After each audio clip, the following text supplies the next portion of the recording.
Philippines, hand in pocket. In the Philippines, you notice that you are constantly putting your hand in your pocket. You're always having to fork out money for every little thing that happens. Very different to Australia, and sometimes takes some getting used to.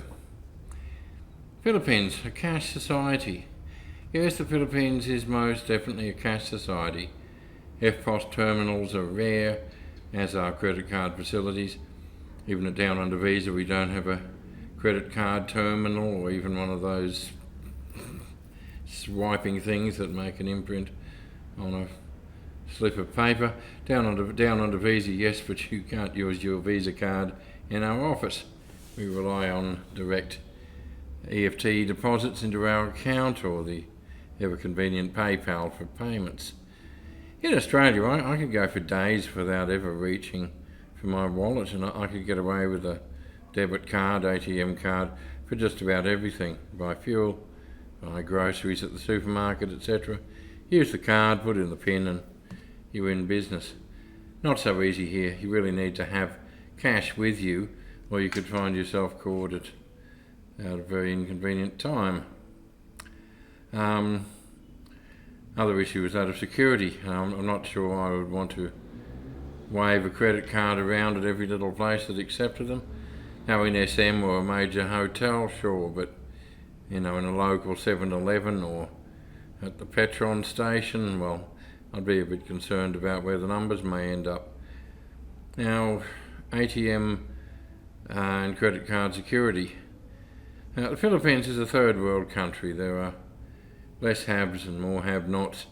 Plenty of people who live day to day lacking marketable or employable skills. Many turn to crime.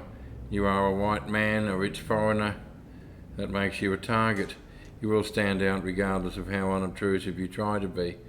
So you need to watch your cash, and most importantly your credit cards and ATM cards. They could very easily drain your accounts if they had access to your ATM, and while you can generally get money back from fraudulent use of a credit card, you still need to prove it. Now, ATM cards, you need to make sure you only use them in safe places, which means genuine ATM machines that have not been tampered with. Now, dodgy looking solitary machines out the front of minor malls somewhere or in places that are not well lit. If someone puts a card skimmer onto the card slot, then you could have all of your data as well as your PIN scanned and stolen, so use some common sense. Paying cash for everything in the Philippines. Nearly everything here is done for cash. Australia still has many free things, especially those small things which seem too petty to ask money for. I've even had glasses, eyeglasses that is, not drinking glasses, repaired by optometrists in Australia for free.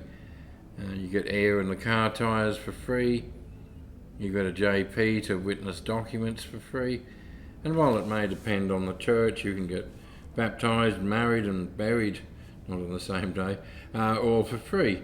Not so in the Philippines. You get a priest to bless your house and the hand goes out. I have difficulty adjusting to that, I can tell you. I suppose this must come down to whether you generally have enough that, well, A, you don't need to chase small amounts of money, plus B, you have a bit of an abundance and therefore reasonably happy to share. Whilst the Filipino friend, neighbour or relative may have enough goodness in his heart to want to help you, he may not have the abundance to share or the cash to do that thing. That means if they collect you from the airport, chances are the van needs to be paid for. If they have you around for dinner, well, maybe they can't afford the lechon manok or the Coca-Cola that they want to offer you. You have a headache, chances are there's no paracetamol in the house and someone needs to rush off and buy just two paracetamols, that's what they'll buy. The other issue is genuine poverty. Person who can only get a job collecting 5 pesos for use of the public toilet or for guiding you into traffic when you leave the mall or for putting air in your tyres, that might be essential for feeding his kids. No one gives tips in Australia because people are generally well paid. Not so in the Philippines. It's pretty well accepted that those who can give should give. Now, it's rarely very much, so be prepared to share some of that abundance that you have with those who really do not. Thank you. This video was brought to you by Down Under Visa, who specialise in visas for Australian Filipina couples. Please visit our website and complete a free visa assessment form. And please watch some of our other videos. Thank you.